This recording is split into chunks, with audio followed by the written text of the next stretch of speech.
première fois que tu parles à un client qui a besoin d'un monteur sur ta chaîne? T'avais Eric, mais Eric, c'est pas le client du peuple. Moi, je suis le client du peuple, tu vois. Ok, on est avec le client du peuple. Hello tout le monde, on est aujourd'hui avec mon ami Tom qui est entrepreneur de talent, jeune, beau gosse. C'est incroyable.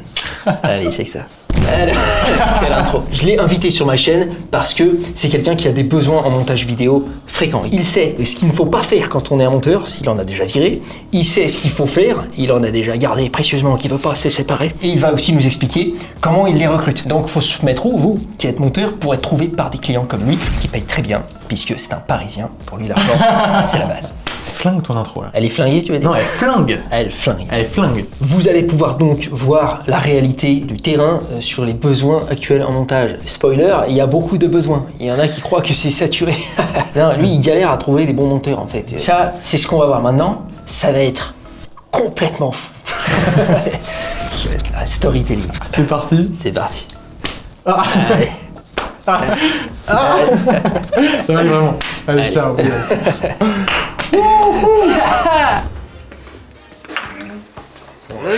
À qui sont tous les bureaux là? On dérange qui? On dérange qui? Alors c'est à la... Non, j'aimerais bien.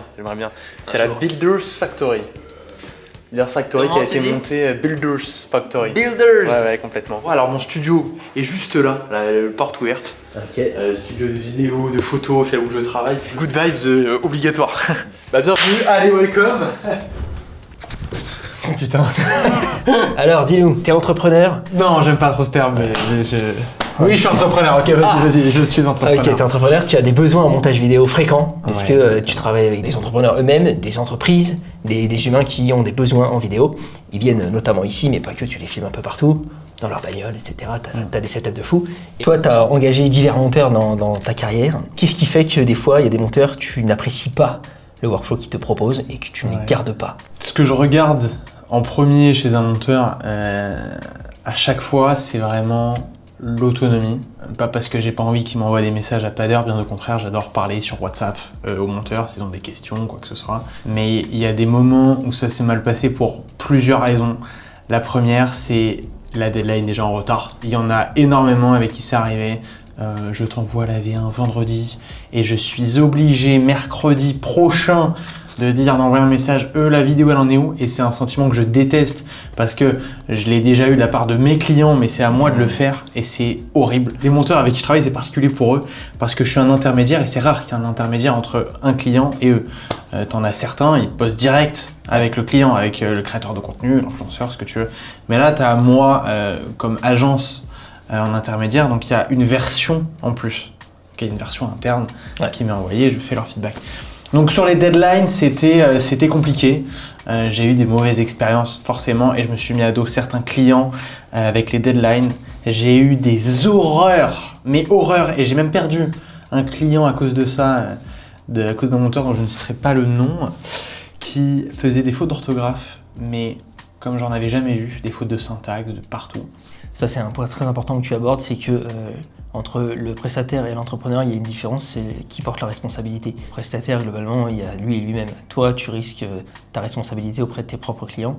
Et votre rôle en tant que freelance de qualité, c'est de penser réellement ses commandes dans ses pompes à lui.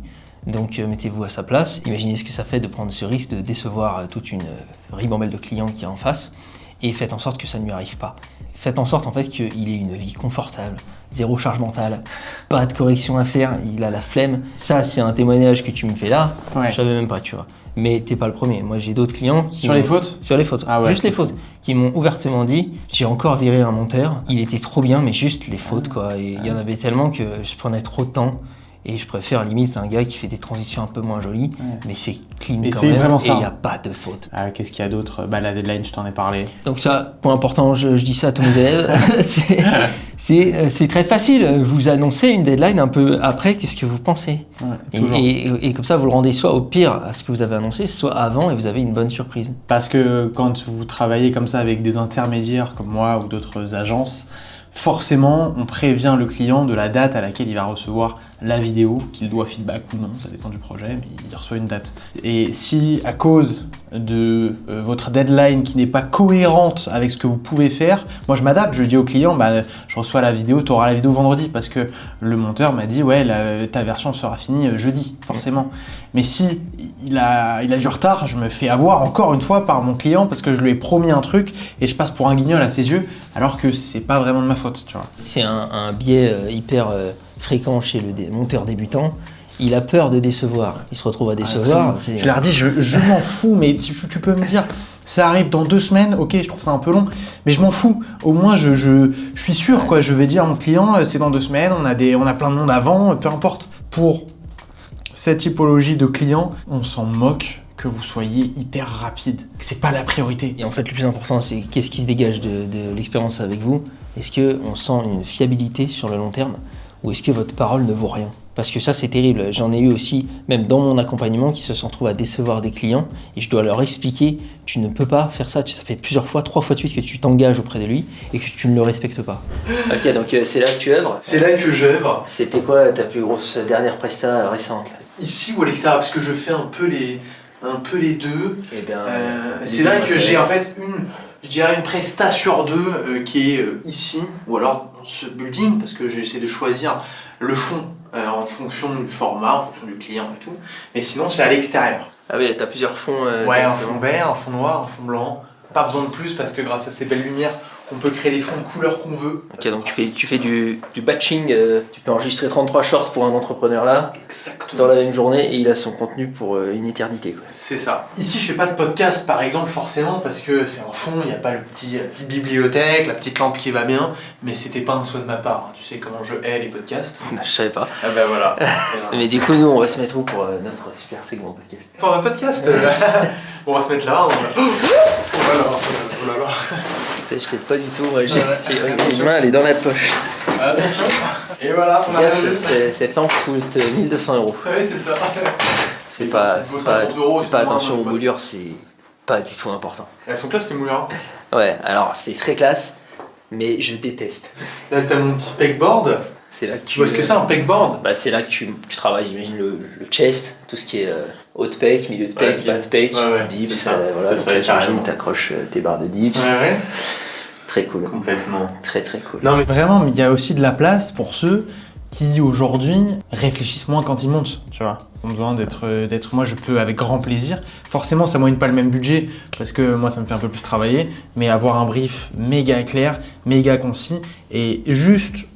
Si j'ai un monteur qui fait exactement ce qui a marqué sur le brief, mais qui en même temps, il fait pas de faute, il est dans les temps deadline, il est autonome sur certains aspects, mais qui peut me poser des questions sur ce qu'il veut, bah, il y a vraiment de la place, genre au contraire. Il y a un panel de prestations que je peux faire avec des budgets totalement différents. Donc moi, dans mes coûts, je suis obligé de calculer aussi comme ça, je dois avoir un panel de monteurs, des très très bons qui vont me coûter cher, des très bons, beaucoup d'expériences qui sont parfaits, qui vont me coûter cher, des un peu moins bons d'expérience qui me coûtent au milieu, et des gens, des monteurs juste qui délivrent tout simplement sans qu'on leur dise faire un storytelling, réfléchir à une incrustation, non, tout est marqué.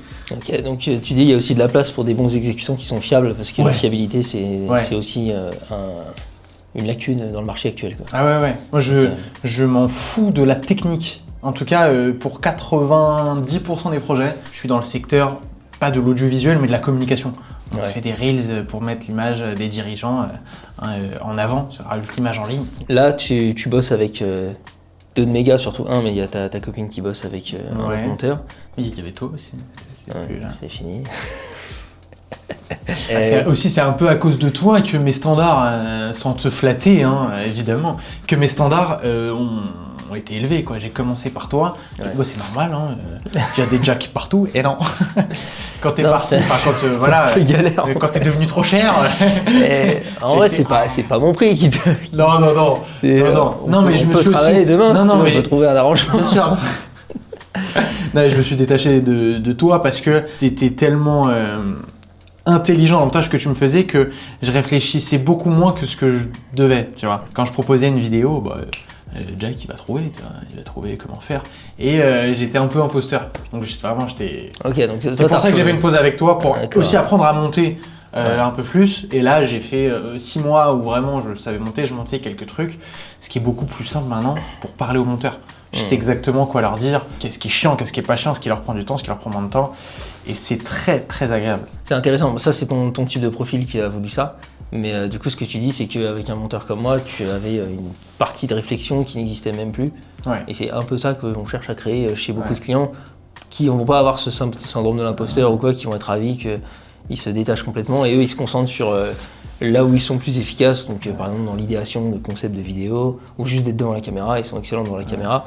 Mais par contre, pour réfléchir au montage ou dans quel ordre on va distribuer l'histoire de la meilleure façon possible, ça les concerne plus, quoi. Je me rappelle, en fait, j'ai l'impression d'être fou, d'avoir lancé des rushs comme ça, sans brief même. Enfin, avec un brief que je faisais à l'arrache sur WhatsApp, et tu sortais un truc de taré. Je pense surtout à Blablacar, par exemple.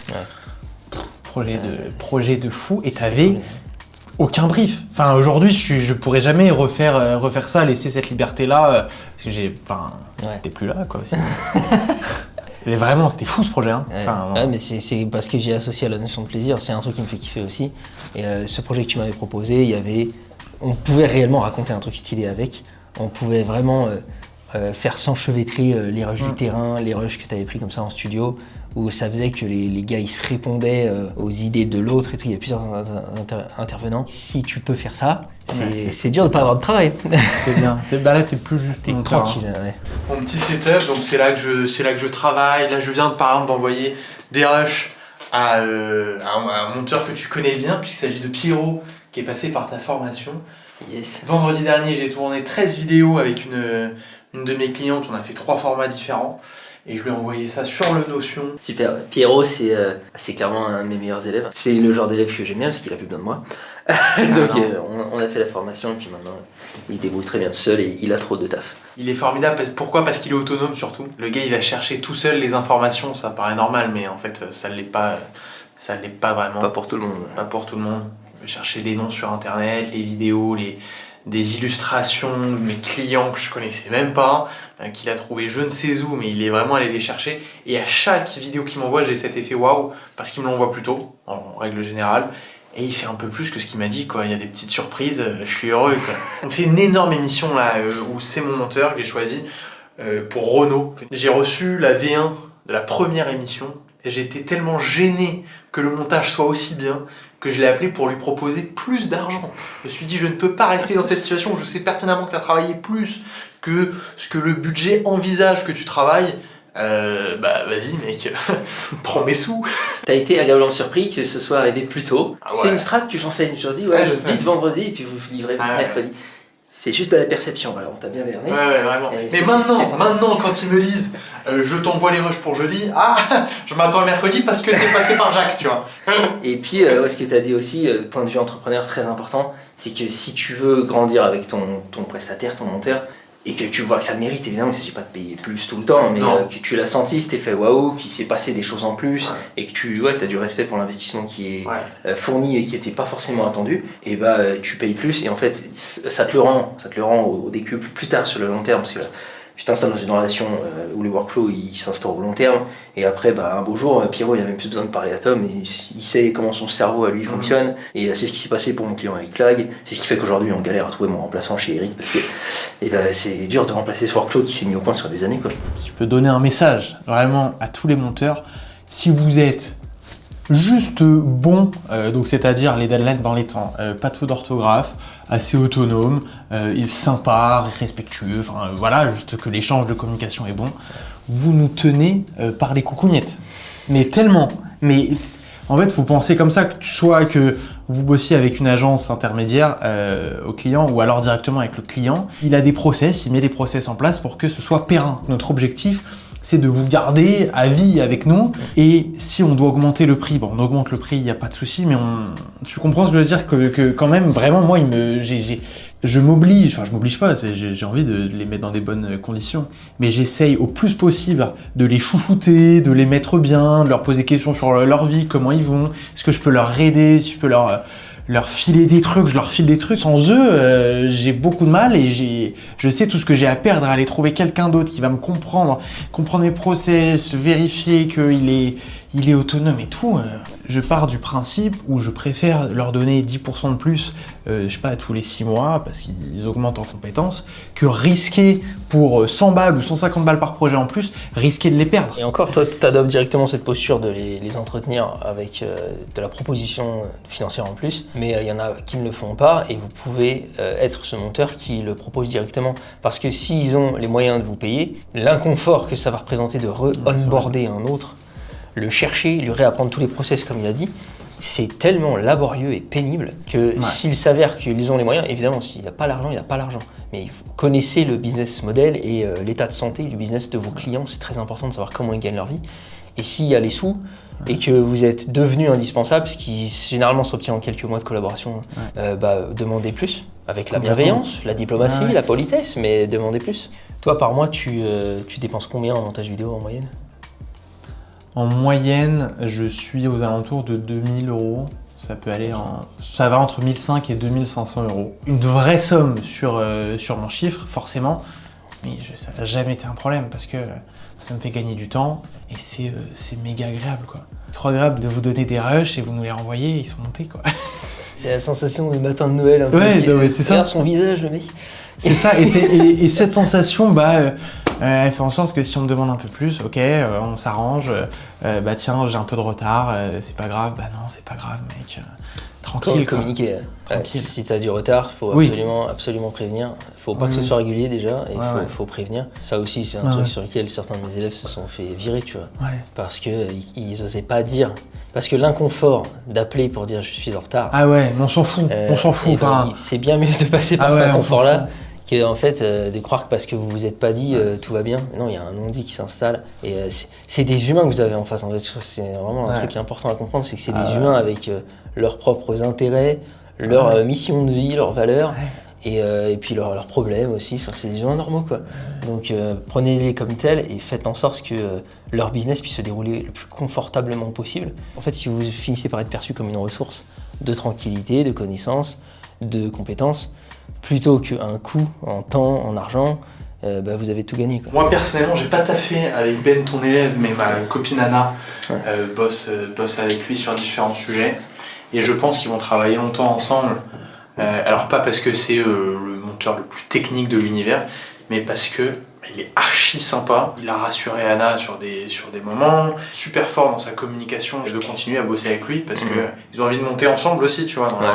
Ce matin même, il m'a envoyé plusieurs messages pour me dire j'ai décroché un nouveau client, il y a un test qui est en train d'être fait avec un autre, mais ça va le faire. Et il dit là, je vais avoir trop de taf et tout. Il a à la fois compris ce que je faisais, mais il a aussi trouvé ça chouette, genre challengeant dans les valeurs, ça lui parlait, c'était pas juste on monte des publicités pour je sais pas quelle agence sans sens. J'ai remarqué pour les gens comme Ben ou les trentenaires et plus, quoi, ils veulent pas faire juste un truc pour le billet, ils ont envie d'avoir un truc qui a du sens, quoi. Et t'as plus de trentenaires ou de plus de 30 ans ou de moins de 30 ans? Even, je dirais, pareil. Even, c'est l'anglais. Ouais. Ok.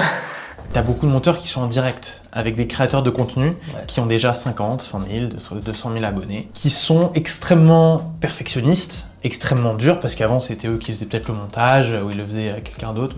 Tu connais avec Eric le perfectionnisme. C'est pas la norme dans le business du montage que vous pouvez récolter. Vraiment, il y a énormément d'intermédiaires comme moi, d'agences, qui ne sont pas aussi durs que la coach sportive qui a 500 000 abonnés, qui va te faire mal, qui va te parler comme une merde parce que t'as pas mis une virgule à ce moment-là. On voit des monteurs qui testent avec des youtubeurs, je sais pas comment ça s'appelle, c'est quand ce que tu avais fait pour Eric au début. Un youtubeur te fait un test, on te demande un test. Un petit montage test. Ouais, un montage test pour un créateur de contenu. Ça, c'est une niche, quoi. C'est une niche des influenceurs qui ont déjà fait ça. Il y a boulevard derrière, boulevard. Justement, toi, comment tu recrutes un monteur? Soit le numéro 1 c'est par toi. Ouais, désormais. Ouais, le numéro 1 c'est par toi, ça m'arrive de faire une autre méthode aussi, qui était, je scrolle sur TikTok et je vois un rush brut et un rush édité, et je me dis, trop bien. parce que j'ai plus la friction de me dire comment il monte, est-ce qu'il peut m'envoyer des exemples, comment il travaille, quel est son pricing, s'il met déjà le pricing, c'est clé en main, c'est trop bien. Mec, est-ce qu'on peut, on peut s'appeler, je lui présente ce que je fais, comment il peut m'aider, quel est son scope. Communiquer sur TikTok, c'est trop bien si vous êtes monteur. Ouais. On scrolle que ça, hein. Enfin, on regarde. C'est ça. Mais en plus, l'algo est vraiment bien foutu parce que toi, tu as besoin d'un monteur. Ouais. T'en as peut-être parlé près de ton téléphone, je sais pas, mais ça va te montrer des monteurs. Ah ouais, ben là, il m'entend. C'est ça, c'est très stylé. Et ce que tu as dit là, la notion de friction, j'en parle beaucoup dans mon accompagnement. Comprendre ce que c'est la friction à tous les endroits où il peut y en avoir et le réduire à néant, c'est un super pouvoir. Et là, il a pris un monteur parce qu'il a vu une publication qui lui montrait directement le rush brut qui ressemble à ce que lui il filme et le résultat final avec le prix. Donc c'était réduit à 0. Il avait toute l'information déjà là, il n'avait plus qu'à dire oui. Ce qui est cool avec toi, c'est que je suis sûr quand je te donne ma demande, j'ai besoin de tel monteur, est-ce que tu en as un dans ton équipe? J'ai confiance en toi énormément dans l'accompagnement que tu leur as donné. Et vraiment, c'est pas pour te faire plaisir que j'ai ça, mais il y a un label, j'ai l'impression qu'il y a un label, monteur libre, ça y est, t'es passé par Jack. J'ai confiance à 100% derrière que le gars il va être bon, quoi. Et je sais que les monteurs que tu m'as envoyés, je vois pas comment je vais pas les garder, je l'espère, si ils deviennent pas trop chers, si je peux encore bosser avec eux, mais de toute façon, non, c'est sûr, des années et des années et des années. C'est ce qui s'est passé entre moi et Eric. Avec Eric, on s'est retrouvé dans une répétitivité pour moi qui m'a forcé à bouger au bout de 4 ans, c'est déjà énorme. Toi, tes projets sont plus variés. Mais ouais, ce que tu décris là, c'est parce que je pense que je suis très exigeant avec mes élèves, mais je sais aussi être bienveillant, donc c'est pas non plus un stress que je leur inflige. Mais ouais, je suis très exigeant, je leur explique vraiment c'est quoi qu'il faut faire pour séduire quelqu'un et le garder, quoi. Le prix, quand on t'annonce un prix, t'as un monteur, il arrive, ça va compter comment dans ta prise de décision, si tu le prends ou pas, s'il a l'air très peu cher, s'il a l'air très cher, qu'est-ce qui se passe? Premièrement, ils me donnent pas leur prix comme ça, parce que je leur demande pas bêtement ah ouais, t'es à combien de l'heure parce que c'est pas ça qui compte. Je pense que le meilleur rapport client-monteur, c'est que le client calcule, mette devant son ordi, prenne ses feuilles, fasse son Excel, peu importe. Ok, je vais allouer X% de mon chiffre sur ce projet au montage, ça fait 300, 400 euros, ok. Est-ce que tu peux me faire ça de telle manière, comme ci, comme ça, comme ça, comme ça, pour 400 euros? Si c'est pas possible, dis-moi qu'est-ce que tu peux enlever. J'ai appris de toi aussi. Hein. Dis-moi qu'est-ce que tu peux enlever dans le montage. Ouais. Et là, moi, ça m'est toujours. Il y a personne qui m'a dit non, c'est pas assez cher ou non, ça va pas. Je dis ok, très bien, je vais te faire un truc pour ce prix-là, pas plus, pas moins, et je suis satisfait. Et c'est parce que toi, tu as aussi des notions de la valeur des choses. Oui, mais ça, ils peuvent l'expliquer à leurs clients. C'est là où je veux en venir, c'est que si tu as un client qui ne sait pas du tout la notion de valeur de tel ou tel type de vidéo, combien de temps prennent les choses, etc., ils auront parfois peur d'annoncer le prix en premier parce que celui qui annonce en premier, c'est celui qui a perdu dans une négociation. Et ils vont dire j'ai que 500 euros et en fait vous alliez faire ça pour 200, donc ils se sentent lésés. Ce qui se passe généralement, moi, pour éviter ça, c'est que je propose un entre-deux où j'explique que moi, n'importe quel prix me va, je suis extrêmement flexible, mais sache que si tu veux un truc qui est trop peu cher pour le résultat de tes attentes, je trouverai ce qu'on peut enlever. Ouais. En effet, si tu veux faire une vidéo pour 500 euros, je vais trouver un moyen de faire rentrer sur 500 euros, quoi. Mais je t'expliquerai ce qu'on va enlever pour que ça rentre. Donc généralement, on enlève quelques effets chronophages qui servent surtout à faire joli et on se contente de faire un bon storytelling, la rétention, que le début de la vidéo il soit captivant et voilà. Qu'est-ce qu'il faudrait dire, selon toi, avec ton expérience, à un client pour lui faire comprendre que, hey mec, calcule ton budget, donne-le-moi et je te dis comment on fait? Moi, la question qui me sort généralement du problème, c'est vraiment, tu trouverais ça juste et bien si tu payais combien cette vidéo? Tu te sentirais content à combien, tu vois? Et là, il me dit, franchement, c'est 100 euros, quoi. Et je lui dis, tu vois, sur le marché, tu trouveras personne. Tu vois, je dis ça littéralement parce que c'est vrai. Et s'il me dit, là, 800, je dis 800, on peut faire des super trucs. Et je lui explique tout ce qu'on peut faire, quoi. Mais moi, franchement, je peux te faire une vidéo à 200, mais elle va être tellement simplette. Donc après, tu es flexible. Et une fois qu'il t'a annoncé un prix, et tu expliques que ça va être comme ça, quoi. Tu dis, vraiment, tu peux me dire le prix que tu veux. Moi, je suis le monteur le plus flexible de France. Je le dis, ça. C'est vrai, il faut. Qu'est-ce que tu conseillerais aux monteurs débutants qui se lancent, qui n'a pas de clients, pour en trouver, pour se retrouver à taffer avec toi ou des gens comme toi? Je te conseillerais de faire des vidéos sur TikTok, Insta, sans forcément faire de face cam, sans forcément de faire des trucs compliqués, mais de montrer un edit qui soit bien ou pas bien. Vraiment, on s'en fout parce que le spectre est tellement large, je l'ai déjà dit, des besoins de tout le monde, de mes besoins, de nos besoins à tous, premièrement. un reel brut et un reel monté. Moi, personnellement, je vais te chercher les monteurs chez toi, donc forcément, s'ils sont chez toi, s'ils ont été accompagnés par toi, j'ai confiance, mais beaucoup plus qu'un mec que je trouve sur Insta ou TikTok. Bah, si vous êtes déjà monteur débutant ou même pas monteur, parce que tu as aussi plein d'élèves aujourd'hui qui font pas mal d'argent tous les mois et qui sont libres, sans avoir fait du montage une fois dans leur vie. Ouais, j'ai les deux profils. J'ai Ouais. des gens qui voulaient se reconvertir mais qui ne savaient pas monter, et j'ai des gens déjà monteurs mais qui n'avaient pas la faculté de trouver des clients qui me rejoignent. Je vous attends si vous passez par Jack quelques mois, je vous attends. On se retrouve dans 3 mois parce que moi j'ai plein de besoins et je suis vraiment pas le seul. Vraiment, vraiment pas. On va aussi nous parler du cœur. Ouais, ça c'est très important. Parce que c'est quand même quelqu'un qui a un cœur, Ouais. apparemment, ça le touche personnellement aussi, qu'il y a des monteurs qui sont avec des clients de merde, qui souffrent. Et quelqu'un qui se sent bien dans son cœur, il brasse. Il brasse, il brasse. Du coup, par exemple, genre un moine bouddhiste, Ouais. richissime selon toi. Non. La réflexion est caduque. C'est qu'il y a du merde. J'espère que tu nous cookes quelque chose un petit peu mieux pour la suite. Je crois que oui.